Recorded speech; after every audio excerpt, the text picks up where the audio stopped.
Bonjour, merci d'être venu. Welcome, thank you for coming. So, we have a busy day today, but there's lots of physics involved. So let me summarize where we are. So we had some simple arguments to get screening and to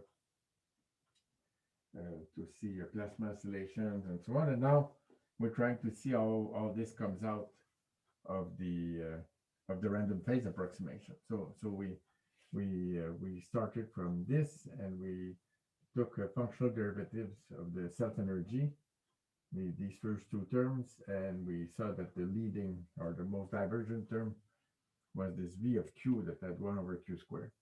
And so we get a self-consistent equation that is solved this way, and it is in this case it is chi 0 that comes in. But we also looked at the dielectric function. We computed it in two ways. One way was to look at the response, the charge that's induced by the self-consistent scalar potential, and I call the response here the irreducible density correlation function. Or we could look at the charge that's induced by the external potential, and then we got it in this form.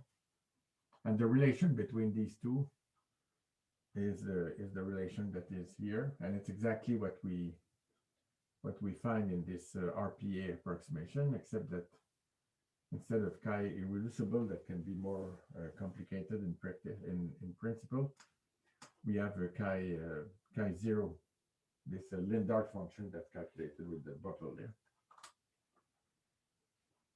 So is that piece okay?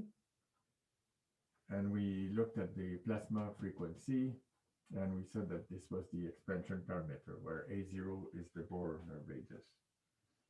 Okay, and now I was starting to discuss the fact that even in the presence of this interaction, this D of Q, the particle-hole continuum is roughly at the same place. I mean, the chi double prime will not be the same, but the particle-hole continuum has not moved. So I will discuss this right now. Then I will discuss screening, and then Friedel oscillations. So I will get the Thomas Fermi wave vector here that we have found. It's not here, but we've seen that. Friedel oscillation, I will show you plasmons and show that the plasmon at Q equals 0 satisfies the F sum rule. And then I start with the one particle quantity. So we will do Hartree Fock. That's the simplest approximation, which corresponds to keeping these two terms. And that will give me an occasion to talk about renormalized perturbation theory. And we will see that this approximation is pathological and it gives an effective mass due to interaction that's 0. So that doesn't make any sense. So we will see how to correct this, and the solution is rather obvious actually once you see how we get this problem. So so here we are interested in this. So the imaginary part of chi, because remember that the electron energy loss spectroscopy probes this quantity chi n, or if you want more directly, this object here. So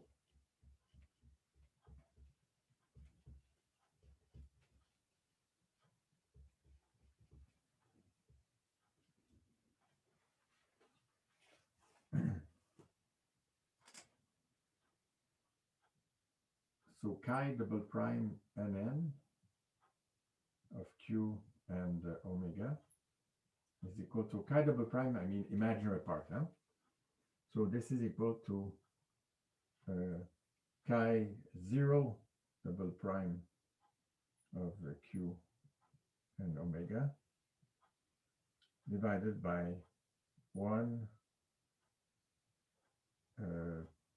plus V of Q times chi 0 prime. So that's the real part of Q and omega square plus V of Q times chi double prime 0 of Q and omega square.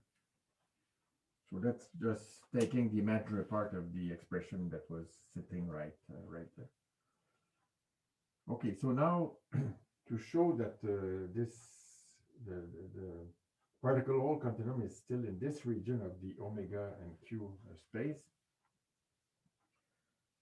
we notice that we take a simple model where chi double prime is just these poles. Actually, it's a delta function. Chi double prime, omega times chi double prime, this quantity, omega times chi double prime is dissipation, so it's positive. And so we take a simple model where we have three, well, in the end, you will get 6 poles that are located, okay, the poles of chi double prime are the chi double prime 0, the non-interacting one is located here. And you know what happens if I go to the infinite system. Then I get many of these poles, and in the end, it's a continuous function. But for now, let's just take a discrete set of poles. Okay. So where are the poles of this quantity now? The poles of this quantity will be when this quantity here vanishes. Why? Because if we look at the poles of chi double prime, at the location of the pole, this function is 0, because you have a pole, you have a delta function and delta function square. Okay, so that's 0. So it means that we have to look at places where this part vanishes and this part goes to 0. Okay, then it looks, you see, like the usual Lorentzian. So I write chi prime, so this quantity, chi prime of 0, I use Kramer's kernel. So, and that's 0 here. This quantity is positive, and I assume that there are three poles. So then I get this expression.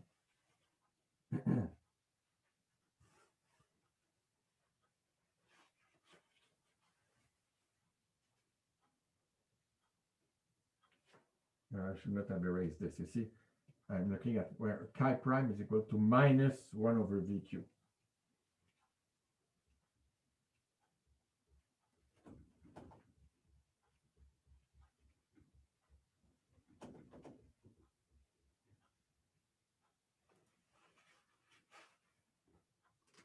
So this is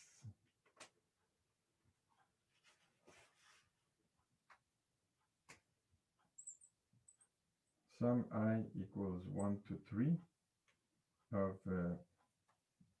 AI over 2 UI, 1 over UI minus omega plus 1 over UI plus omega. Okay, if I put on a common denominator, I get the 2 here and I get this expression. So you see that the real part of this part here, that's what we are writing here, is just a set of poles.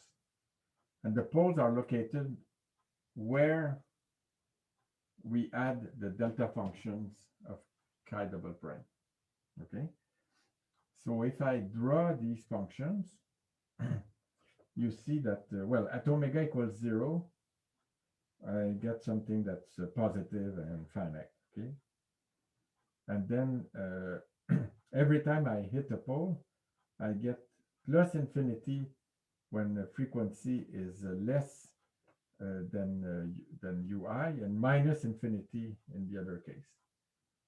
So that's why I get I get these things.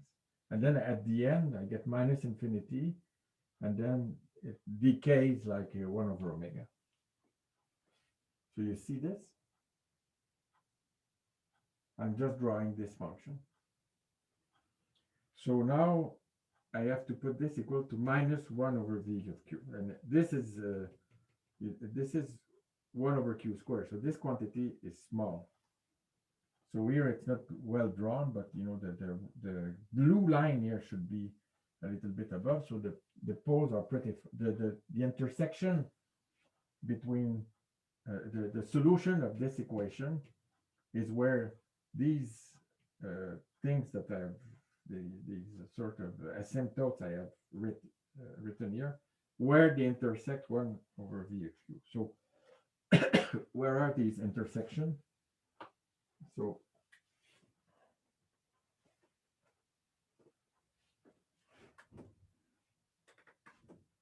this is an intersection. That's another intersection.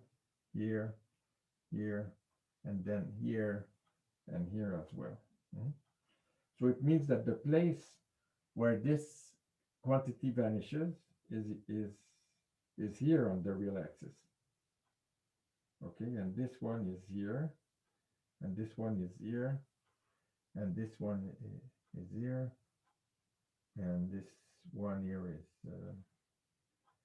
well, not very well drawn. It's here, and then here and there. Yeah. So I have a pole at very large frequency, a pair of poles at very large frequency, and the other poles are just in between the delta functions of this. Okay, so chi double prime is 0 on this interval because chi double prime is just delta function. Okay, so chi double prime is 0 or tends to 0, and then this object goes to 0. So at this place. So it means that now I have a new set of delta functions, and they are here, here, here, here, here, and there. Okay, so these ones here are all in the particle hole continuum. Okay, remember that this is symmetric. So there's another part here at negative frequency. And I get an extra pole here. Is that clear?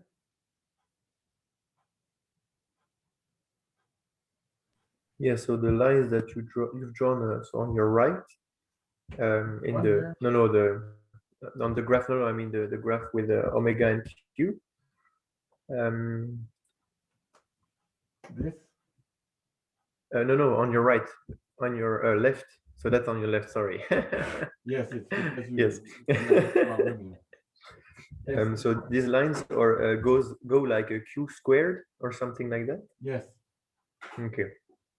Yes. Okay. I will not show this, but I will. I mean, I will not compute it, but I will show you, and you will see why it goes like q squared. All right. Is that okay? So you see, I still have 6 solutions, 6 real solutions. If v had the wrong sign, I would be here. And if v was sufficiently small, you know, I would be here, and then I would miss 2 solutions. So the two solutions have to be pure imaginary, and they have to be complex conjugate of one another. So in this, I mean, I'm sort of skipping ahead here, but that would signal an instability or a phase transition. Okay, so we will discuss this later. But here, there's no problem, no phase transition. It's just oscillating, and everybody's happy. Okay, is that clear? Okay. So screening.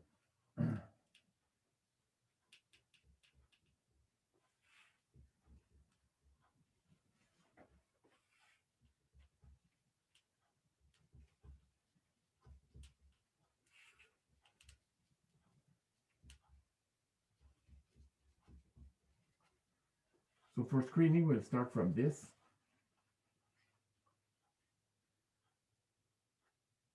Yes.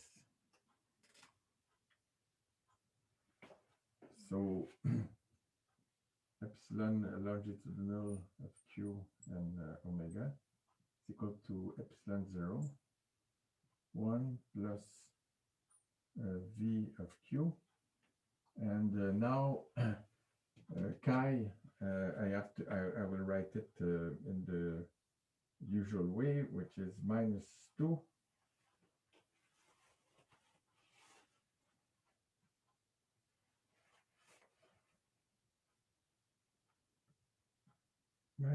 times sum over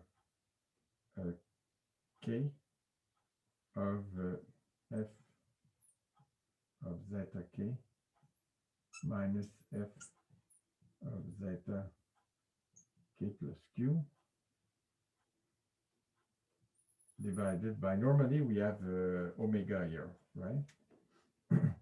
But omega is 0 now. We want, for screening, we want to look at the 0 frequency limit. So what is left here is zeta k minus zeta k plus q.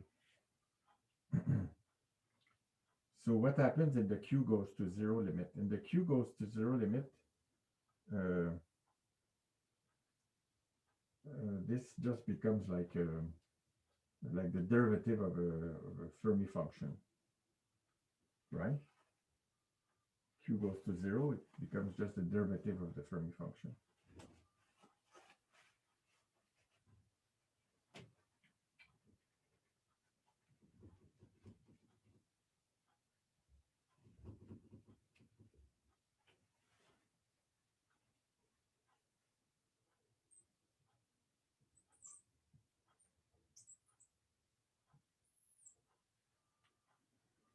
But the derivative of the Fermi function with respect to zeta k is the same. So this is equal to epsilon 0, 1 plus v of q times the derivative with respect to mu of, you see, instead of the, if I differentiate with respect to chemical, remember that this is epsilon k minus mu. So differentiating with respect to zeta k is the same as differentiating with respect to mu, except for a minus sign. And then twice f of k, because now the mu is outside, twice f of k is just the density.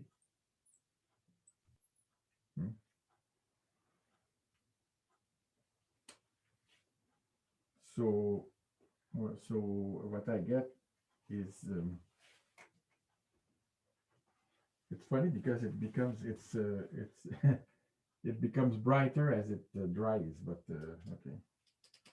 So this is equal to epsilon 0, 1 plus, so this is e square over epsilon 0,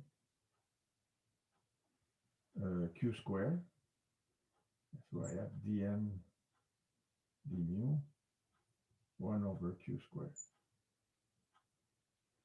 So this is epsilon 0 times 1 plus q squared Thomas Fermi divided by q squared. Okay, so we recover what we had before. Okay, so this is screening. Now, what about the Friedel oscillations? Well, Friedel oscillations I cannot show you in a satisfactory way because it's a little bit of a mess. So it comes from the fact that this function, you see, it has some finite value, and then it goes to 0. So there is a sort of a jump in this function, or at least a change in slope at q equals 2kf. So at q equals 2kf,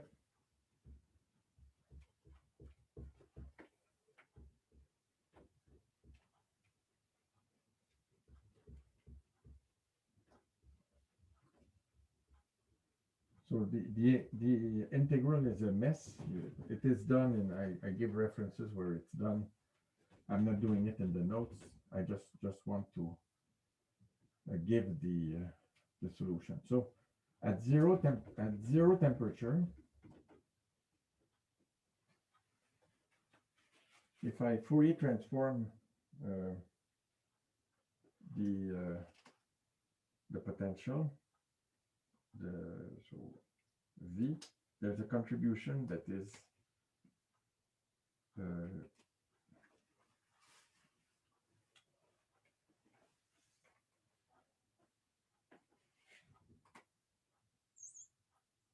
V of R, that's proportional to cosine 2kfr divided by r cubed. Okay, so it decays rather slowly here, faster than 1 over r squared, but still it decays, and more importantly, it oscillates. So that leads to this so-called Rky interaction. So in the end, there's an effective spin. If you look, for example, at nuclear spins, okay, so there's a delta function, that's the nuclear spin, if you want, that couples to the electron gas. Then the potential that's caused by this spin will oscillate. And then the next spin will see that potential as well. So you can use sort of perturbation theory, second order perturbation theory, to see the effective interaction between the two spins. And it oscillates in position. So it can be positive or negative. So that can lead to all sorts of interesting stuff like spin glasses and so on. But one thing for sure is that even with a single spin, no other spin, that a single impurity spin, it will broaden the magnetic resonance line. And if we go to finite temperature, at finite temperature, there's an exponential of minus r over xc thermal. And xc thermal is a quantity that we will meet later also. So xc thermal is obtained like this. You say that there's an thermal uncertainty in energy, right, due to temperature.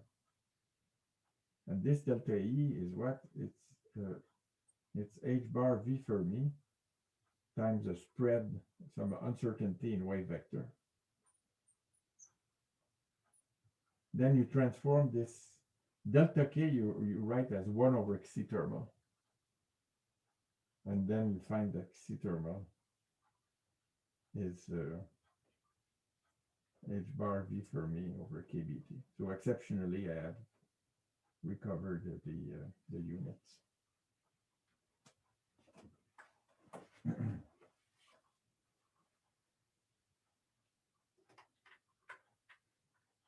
Okay, now Plasmon oscillation. Plasma oscillations. So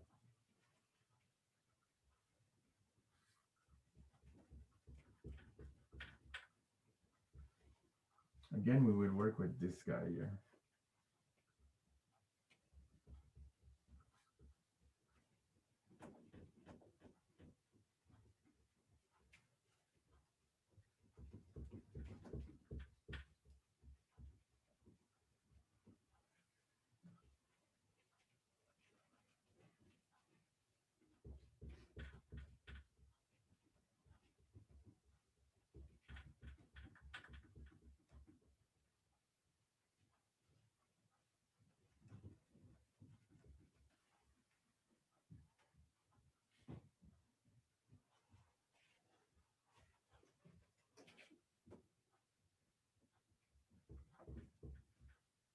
If you have any questions,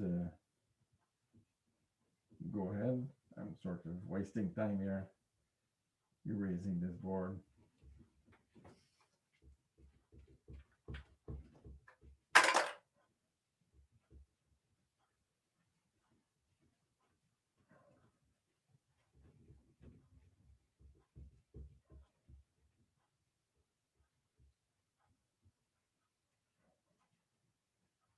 Okay, so the plasma. Okay, so plasmon is Q equals 0, high frequency. So very small Q, but high frequency. So if we go back to this, we have that epsilon 1 longitudinal of Q and omega is epsilon 0, 1 plus VQ. And now this, like before, I write this as minus 2 times the sum over K of F of zeta K minus F of zeta K plus Q divided by omega plus zeta K minus zeta K plus Q. Okay. So now we look at high frequency. So we see we are outside the region. So I mean, this region here is the region where this becomes a delta function. This is omega plus iota. So that's the region where this can be 0. So if we look here, then this guy is not 0. We are outside this particle hole continuum. So outside the particle hole continuum, I can expand this term. So the first term, let's see, I expand in powers of this divided by this. So the first term is this. But that will be 0, right? Because that will give me the density and that will give me the density. Okay? So the first term that contributes is the first order in the expansion of this. So the first order in the expansion of this is minus this divided by omega. So I get a plus and I get omega square here, and I get times zeta K minus zeta K plus Q. Okay. Now I can combine these two terms because here if I replace the summation index here, if I replace by by minus K minus Q, what happens?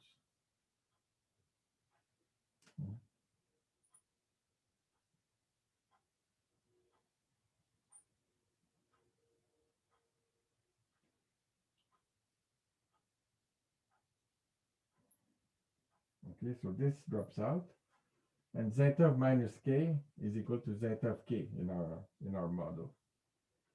But then these two things will switch place, right? This one will become minus K minus Q, and this will become minus K, and using again this symmetry, so I have a sign change. So the sign change gets rid of this. So I have this, and this becomes a 4.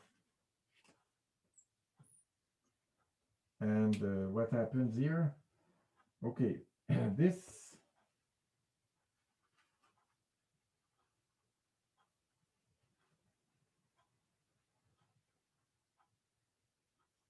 difference here is equal to, so the K square over 2m, you know, the K square cancels. So I have K dot Q over 2m times 2, and I have minus this minus Q square over 2m. Okay? So this is this object here.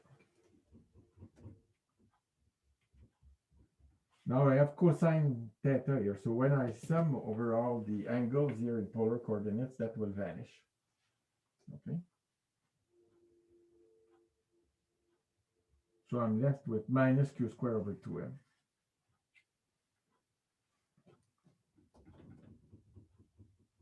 So that becomes minus. And this becomes Q square over 2m. And 2 times f of k, sum over k is n. Okay? So I have sort of prove by erasing here. So this becomes n. Okay. So after all this mess, hoping there's not too many mistakes, we get epsilon 0, 1 minus v of q is e squared over epsilon 0 q squared. And this is n over m times q squared over omega squared. Okay, so the q squared drops out, and that's equal to epsilon 0. And if you look at this, it's 1 minus omega squared plasma divided by omega squared. Okay. So it means that if you remember this, the potential is equal to 1 over epsilon times the external charge. So here, when we get a 0 of the longitudinal object here, when we get a 0 of this, this means that we have a collective mode. I mean, we get an infinite response for an infinitesimally small charge. Okay, so that's a that's what we call a collective mode, and that's this this mode here. Now you see that if I keep expanding, here I just stopped at the leading order. If I keep expanding, I will get a 1 over omega 4 times some q squared dependence. Okay, so that's the question that Nicolas was asking. So this thing in the end, if I look at the omega square of q, it's equal to omega square plasma that I found here. And then the next correction is 3/5 of V Fermi q square. Okay. And we also get our usual result that when omega goes to infinity, we get that we get that this is equal to epsilon 0. Okay. As usual, when you go to infinity, omega goes to infinity, you get the free particle behavior. Okay, so that's another result. So that's so I didn't compute this, but you see in principle how it comes out, right?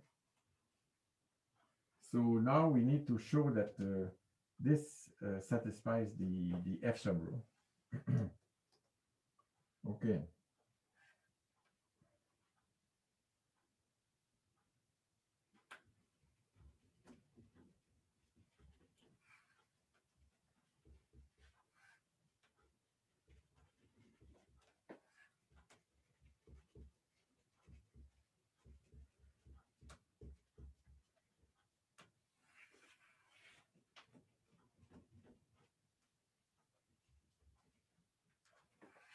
So in reality, if you look at measurements, okay, you see that in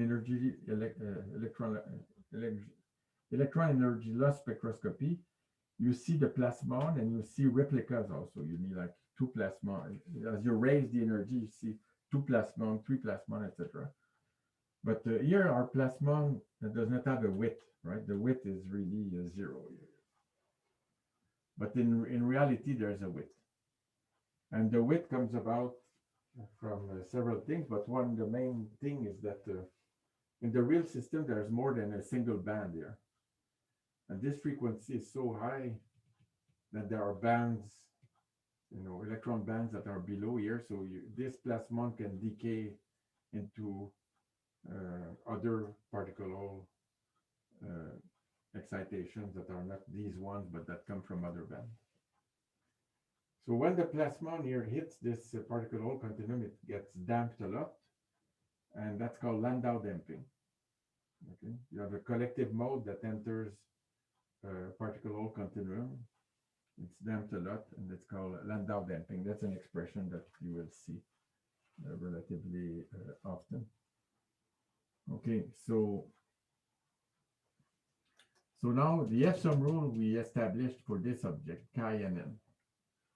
So I will write the F-sum rule for chi and n, and we will use it for 1 over epsilon and see if this helps or not. So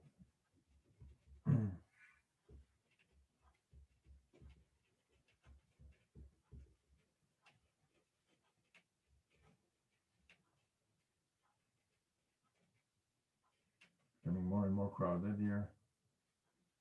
Okay. So the F-sum rule was that twice integral from 0 to infinity of d omega prime over pi. The twice is because instead of going from minus infinity to infinity, I go from 0 to infinity of omega prime chi double prime n of q and omega was equal to n q square over m. So now, don't ask me why, but usually for this, people prefer to integrate from 0 to infinity d omega prime over 2 pi. So let's just do this, and then that's what is there. So you see that if I want to find the integral from 0 to infinity d omega prime over 2 pi of the imaginary part of 1 over epsilon longitudinal of q and omega. That's what's measured in electron energy loss spectroscopy. This, and so if you want to know the resonance, you look at the imaginary part. So it's either this or this if you want. So usually it's framed like this. It's 1 over imaginary part of 1 over epsilon. So if I use this, you see that I get minus 1 over epsilon 0 d of q. And now, oh, I forgot an important term here, omega prime. So then by taking the imaginary part, I have the imaginary part here. I use this F-sum rule here. So I have minus because of this minus, 1 over epsilon 0 because of this, the d of q because of this, and now I have this. So n q square over 4m, and that is equal to minus, this is e square over 4 over epsilon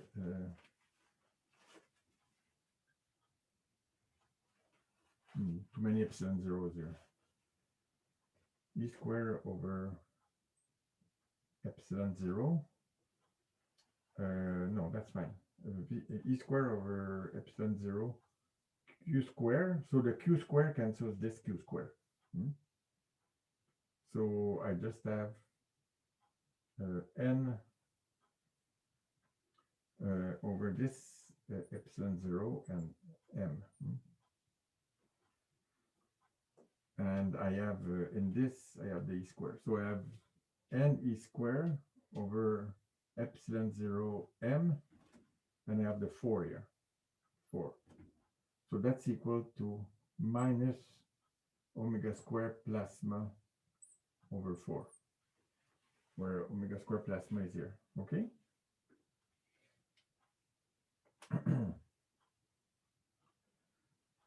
Now, if I use this expression for epsilon 1 was this. So I get the integral from 0 to infinity d omega prime over 2 pi, and I get the imaginary part of omega prime divided by epsilon 0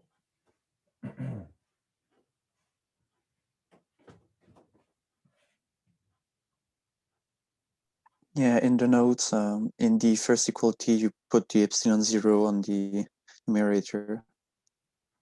So I have an Yeah. epsilon 0 here, right? Yeah. So, okay, so I get omega prime over epsilon 0. And this, Sorry, you're sharing your screen right now. pardon me?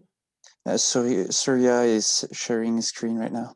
Oh, yeah. Okay. Is everyone all right now? Yeah, we're back. Okay, you are sharing to show me. Okay, very good. Omega prime over epsilon 0.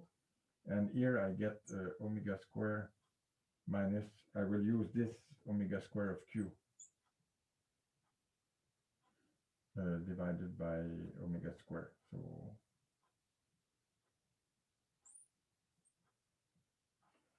okay, but here this should all be omega plus I eta. So this you have to think of as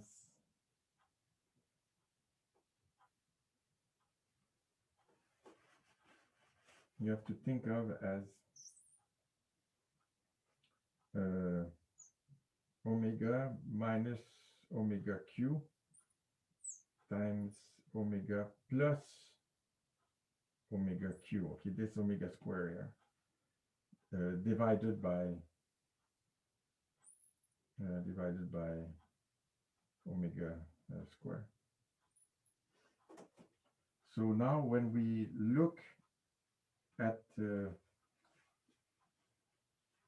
somehow I have too many omega priming, but if I look at this pole, for example, omega equals omega q, what I need is to write omega plus I eta. And then there will be a delta function. So this will give me, this will be omega plus I eta minus omega q. And since I'm interested in the delta function piece, this will be 2 omega q, and this will be omega q square. And this, so you see when I take the imaginary part, it gives a delta function.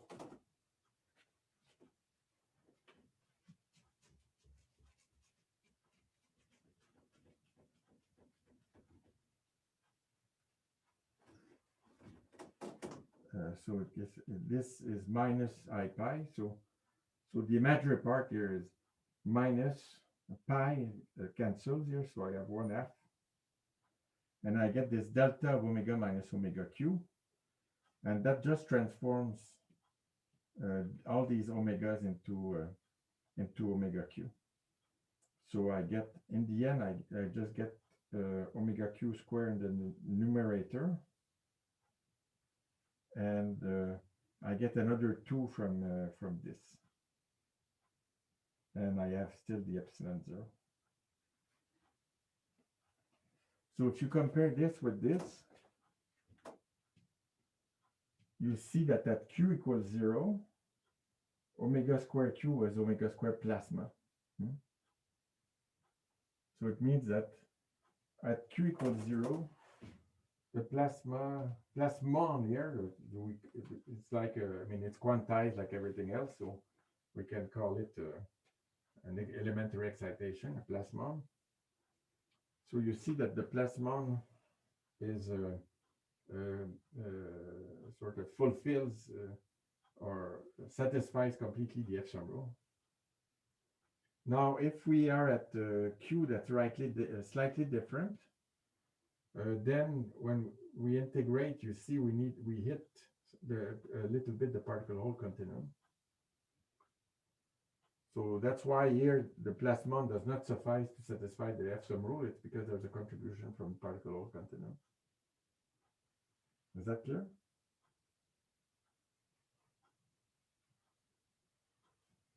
Okay. So we got rid of the electron gas. So not quite. Now we need to compute the self-energy.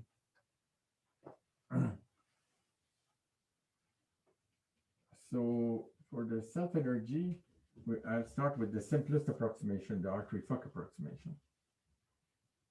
So the Hartree Fock approximation is just keeping these two terms.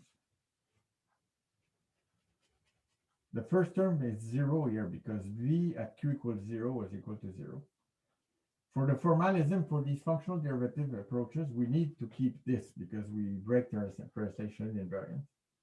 But once we recover translation invariance, V at Q equals 0 is 0 because of the neutralizing background. Okay, so the only term that contributes is this one, is the Fock term.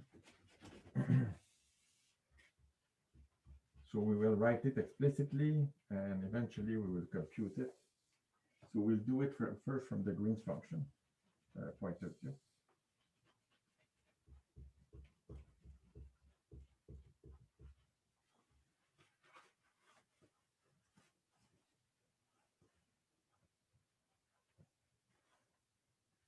Okay. So let me write this as sigma 1, like my first approximation. Sigma 1 of k is equal to this diagram. So it is minus, and now let me put some labels. So I'm coming it with momentum k.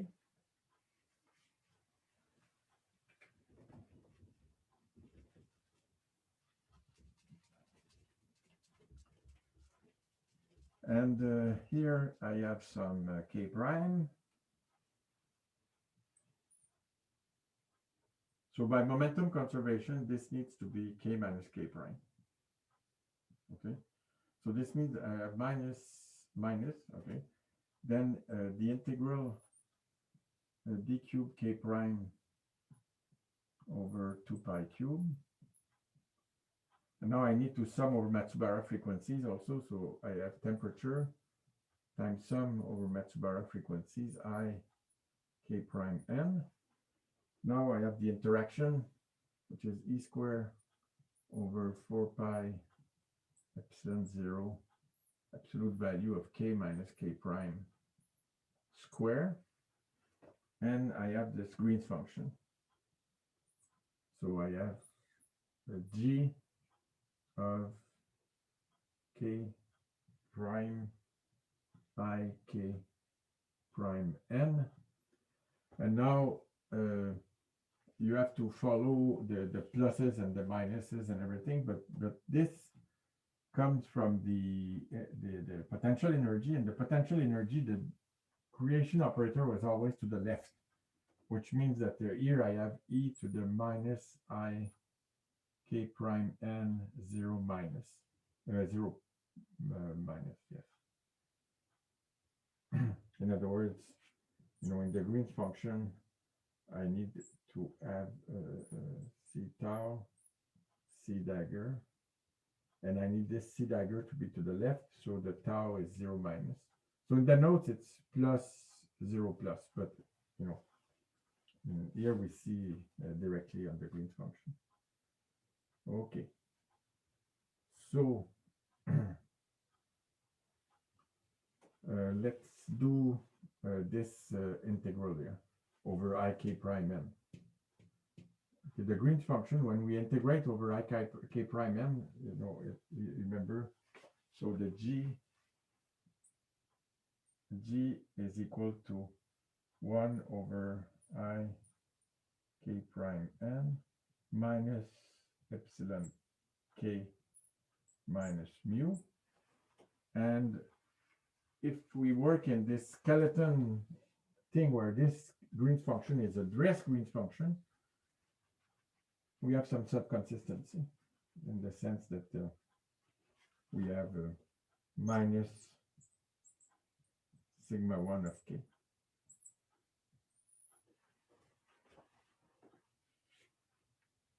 Okay, so the sum over Matsubara is easy. That just gives a Fermi function. Okay, because sigma does not depend on frequency.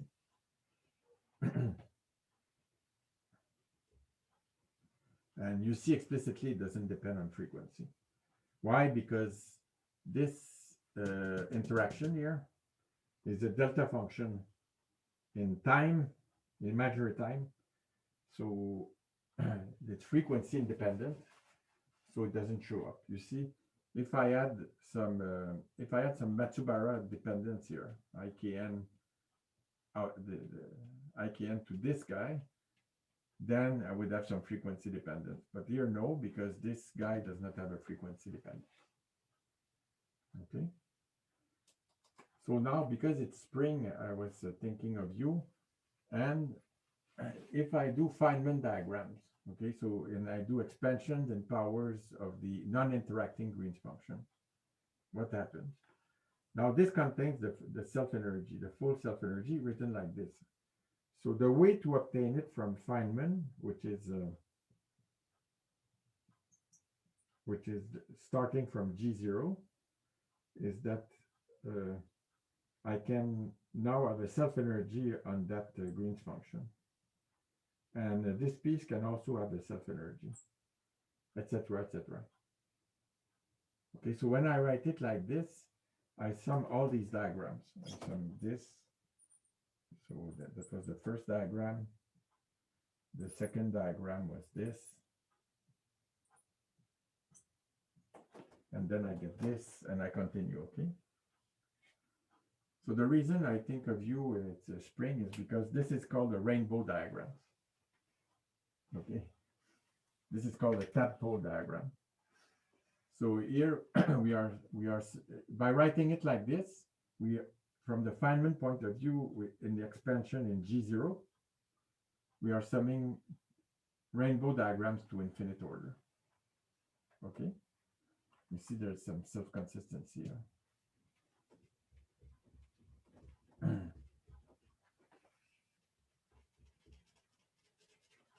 Donc, en français, c'est des diagrammes arc-en-ciel, évidemment. Mais celui-là, en français, je n'ai pas un bon nom pour ça. Peut-être un tétard ou quelque chose du genre. Okay, so doing this sum over Matsubara frequencies here, I just get a Fermi function.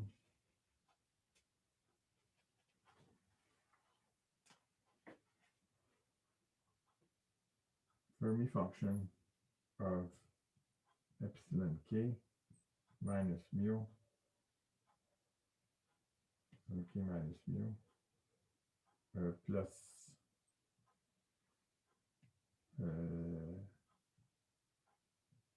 sigma 1 of k.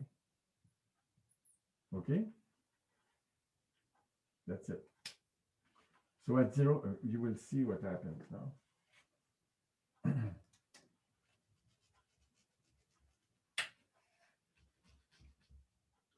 Oh.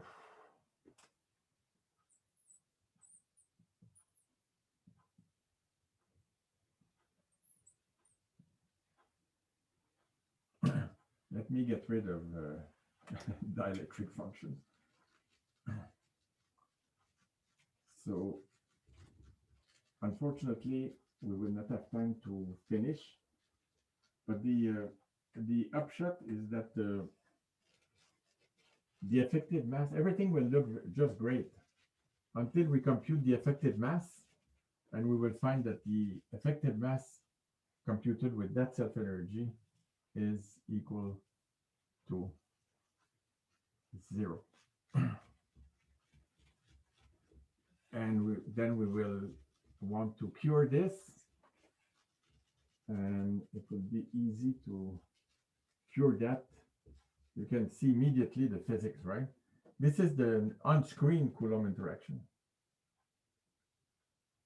So the way to cure this problem that I will show you is to use the screen interaction. And it comes out directly from here. You see, if I replace this thing here again by the same irreducible interaction that I had here, this will be again just the sum of bubble diagrams.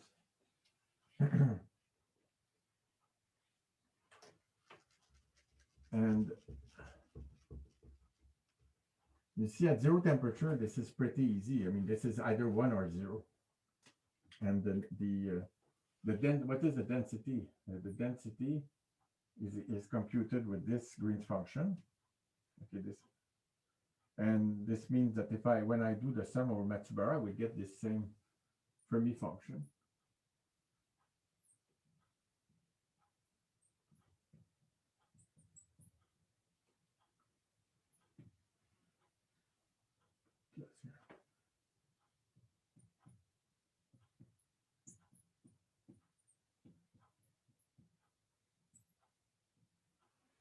Okay, but the density doesn't change. I mean, I put the interactions, but it doesn't change the density. So what does that mean? It means that this is just a theta function of k absolute value minus k Fermi. Okay, because this has to keep the same value that it had before. So in other words, this gives me an expression for the Fermi wave vector. So this is just that's a special case of Luttinger's theorem, which the Luttinger's theorem says that the volume of the Fermi surface does not change because of interaction.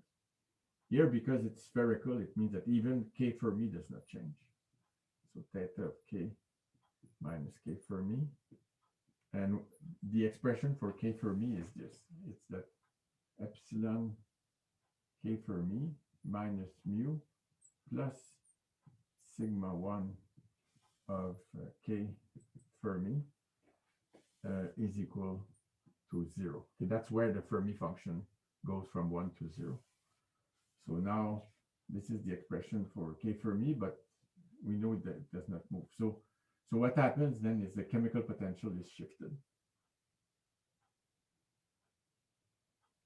Okay, because we know that in the absence of interactions, all of this just becomes minus the non-interacting chemical potential. So all that sigma 1 of kf does is to renormalize the chemical potential. So that this difference here is equal to minus the non-interacting chemical potential. Okay, I've exaggerated as usual, so I've done too much, but I didn't get to my plan here at the end. But try to make sure you understand this, and next time we will finish this quickly and then go cure this problem of the Hartree Fock by having a screen potential. That will be the GW approximation, this famous GW approximation. And we will recover the Fermi liquid at low frequency. We will see that the frequency dependence of the self-energy at low frequency will be omega square, and we will even find the T square dependence. Okay, so that's the program. Hopefully, Monday I finish the electron gas. Okay, and then we start the Hubbard model, and we repeat a little bit what we have done here for the Hubbard model, and then we will go to dynamical mean field theory, and then broken symmetries, and we finish with superconductivity. Okay, so we see the end, the light at the end of the tunnel. Okay, any question? Okay, if not, I stop the recording. If you have some question, I'm staying around and you can ask questions. Okay, otherwise, see you Monday then. Yeah, bye. See you. Bye. Thank you very much. Okay. Thank you. Thank you for coming.